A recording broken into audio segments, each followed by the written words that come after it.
1999 का कारगिल युद्ध। हम में से ज्यादातर लोगों को इसकी भीषण लड़ाई, भारतीय सेना की बहादुरी और हाँ, टाइगर हिल पर तिरंगा फहराने की वो तस्वीरें याद है।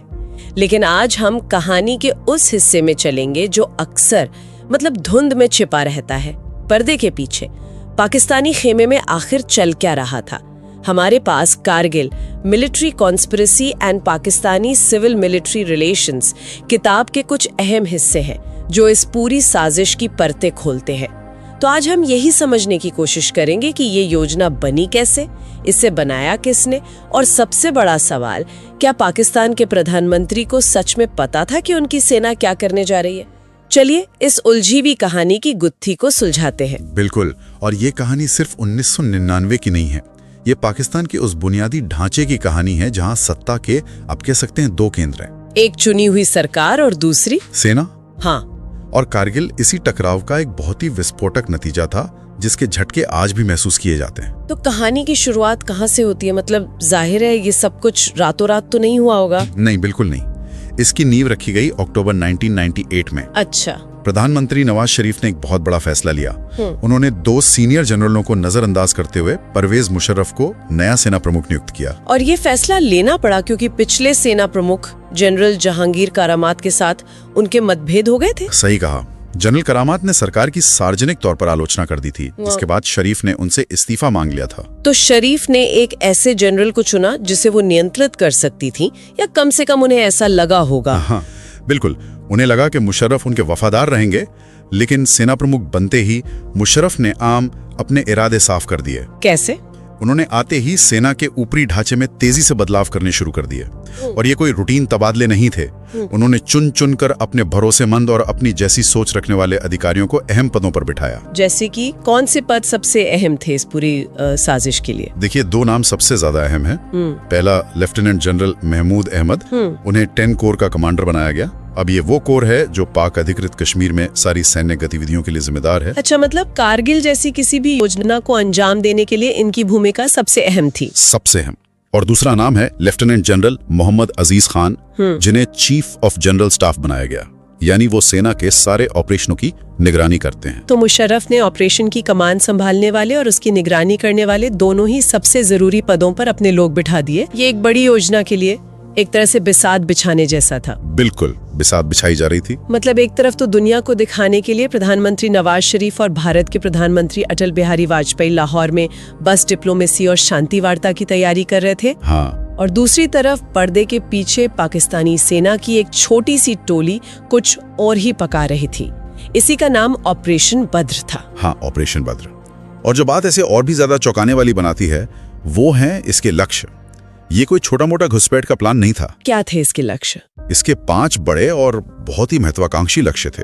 पहला, जोजिला दर्रे के पास जो नियंत्रण रेखा है, LOC, उसे हमेशा के लिए बदल देना। हमेशा के लिए? हाँ। दूसरा, भारत के लिए जो बेहद जरूरी श्रीनगर कारगिल लेह हाईवे है, उसे अपनी तोपों की जद में ले आना, उसे बंद कर देना। ओह। तीसरा, कश्मीर में आतंकवाद को फिर से हवा देना। चौथा, कश्मीर विवाद को अंतर्राष्ट्रीय मंच पर जोर शोर से उछालना।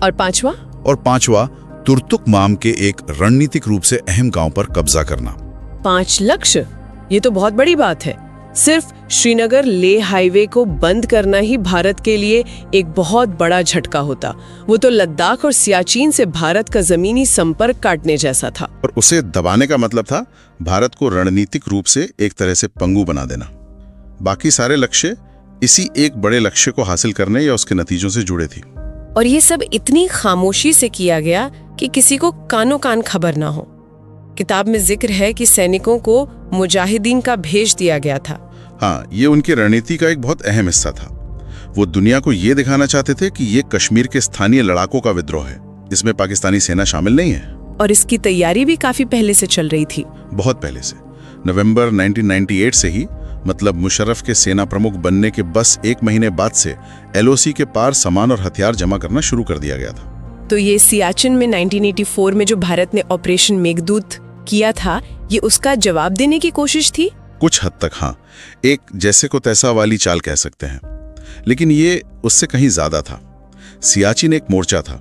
यहाँ वे पूरे कश्मीर विवाद की कहानी को फिर से लिखने की कोशिश कर रहे थे। और इस योजना को इतना खुफिया रखा गया था। इतना कि आप हैरान रह जाएंगे। केवल 4 जनरलों को इसकी पूरी जानकारी थी। मुशर्रफ, महमूद अहमद, अजीज खान और एक और कमांडर, बस। क्या मतलब पाकिस्तानी नौसेना और वायुसेना के प्रमुखों को भी नहीं पता था? उन्हें भी अंधेरे में रखा गया था। और यहीं पर कहानी का सबसे बड़ा रहस्य सामने आता है। अगर सेना के बाकी प्रमुखों को नहीं पता था, तो क्या देश के प्रधानमंत्री को पता था? यही $1 मिलियन सवाल है।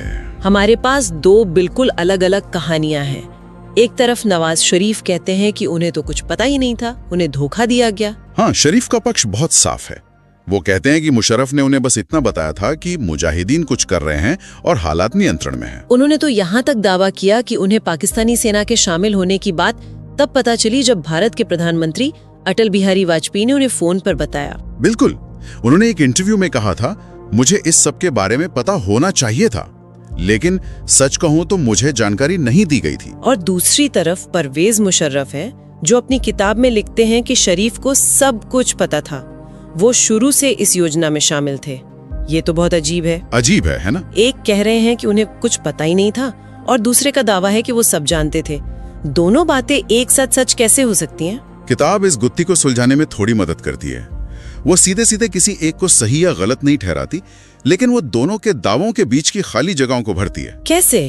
कुछ खुफिया रिपोर्टों और दूसरे अधिकारियों के बयानों से ये इशारा मिलता है कि शरीफ को ब्रीफिंग दी गई थी, शायद दिसंबर 1998 में और फिर मार्च 1999 में भी। अच्छा। लेकिन यहाँ असली सवाल ये है कि ब्रीफिंग में क्या बताया गया था। हाँ? और क्या शरीफ उसके रणनीतिक नतीजों को समझ पाए थे? मतलब हो सकता है कि उन्हें पूरी कहानी न बताई गई हो, शायद बस एक मोटी मोटी रूपरेखा दी हो। बिल्कुल, यही संभावना सबसे ज्यादा लगती है।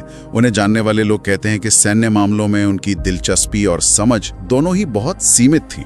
तो ये एक क्लासिक मामला हो सकता है जहाँ कोई नेता प्लॉजिबल डिनायबिलिटी यानी संभावित इनकार की गुंजाइश रखना चाहता है। सही पकड़ा कि मुझे बस उतना ही बताओ जितना मुझे जानने की जरूरत है, ताकि अगर कुछ गलत हो जाए तो मैं कह सकूं कि मुझे तो पूरी जानकारी ही नहीं थी। तो सेना ने उन्हें पूरी बात क्यों नहीं बताई होगी?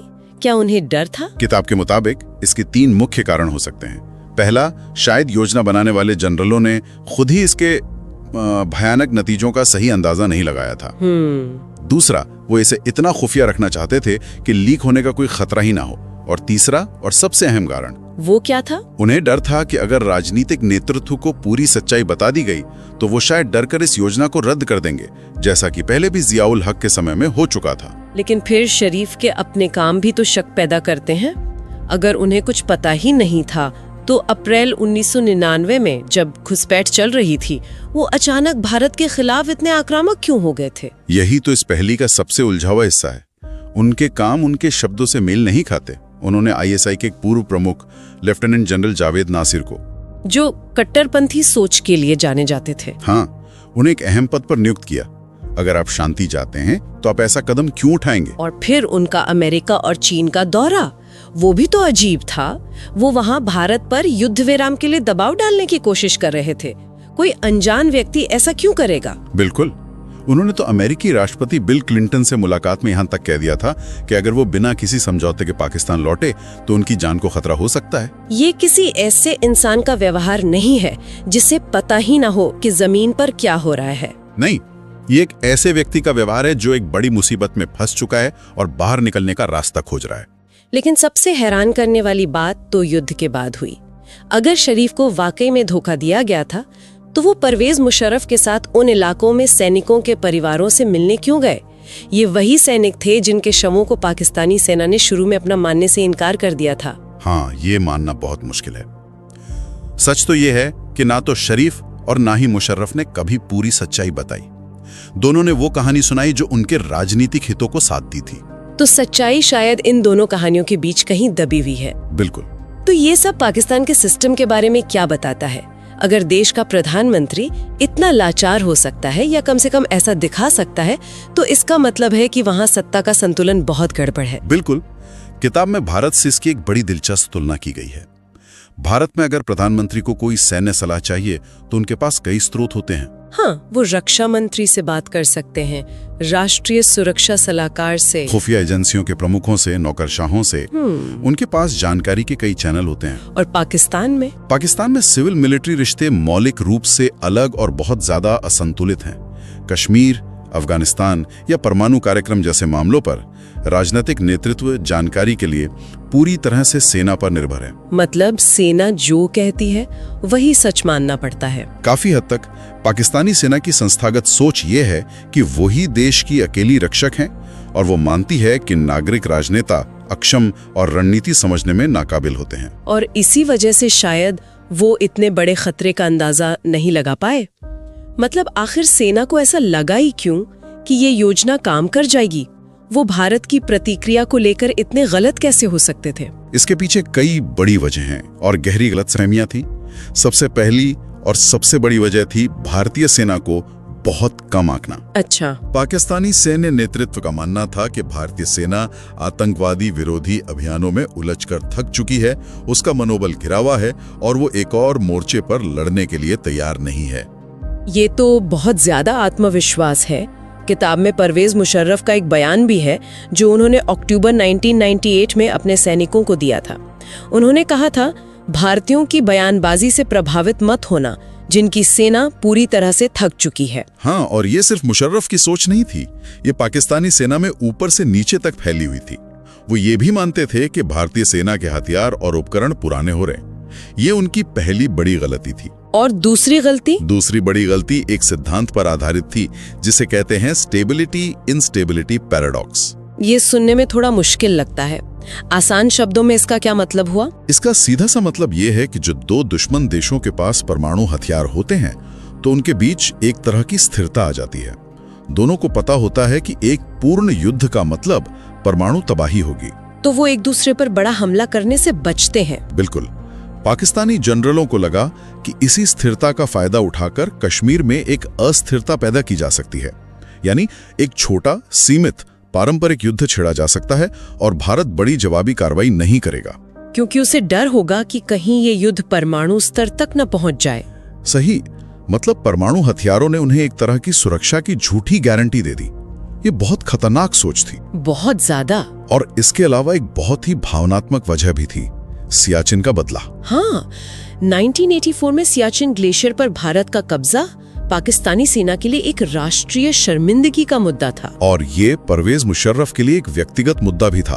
वो खुद उस इलाके में पाकिस्तान की एलीट कमांडो फोर्स SSG की कमान संभाल चुके थे। अच्छा, तो सियाचिन की हार उन्हें व्यक्तिगत तौर पर भी चुभती थी। बहुत। तो कारगिल को सियाचिन का हिसाब बराबर करने और भारत को वहां से काटने के एक सुनहरे मौके के तौर पर देखा गया। और आखिरी वजह, कश्मीर का जुनून। बिल्कुल। पाकिस्तानी प्रतिष्ठान में यह चिंता बढ़ रही थी कि कश्मीर का मुद्दा अंतर्राष्ट्रीय स्तर पर ठंडा पड़ रहा है। उन्हें लगा कि एक सैन्य कार्रवाई जिसे मुजाहिदीन की लड़ाई के रूप में पेश किया जाएगा, दुनिया का ध्यान फिर से इस मुद्दे पर खींचेगी और भारत को कमजोर स्थिति में बातचीत की मेज पर आने के लिए मजबूर कर देगी। तो अगर हम पूरी कहानी को समेटें तो कारगिल ऑपरेशन एक खुफिया सैन्य साजिश थी जो कई चीजों से मिलकर बनी थी। सियाचिन का बदला लेने की इच्छा, कश्मीर मुद्दे को जिंदा रखने की जरूरत और भारत की ताकत को कम आंकने की एक खतरनाक गलती।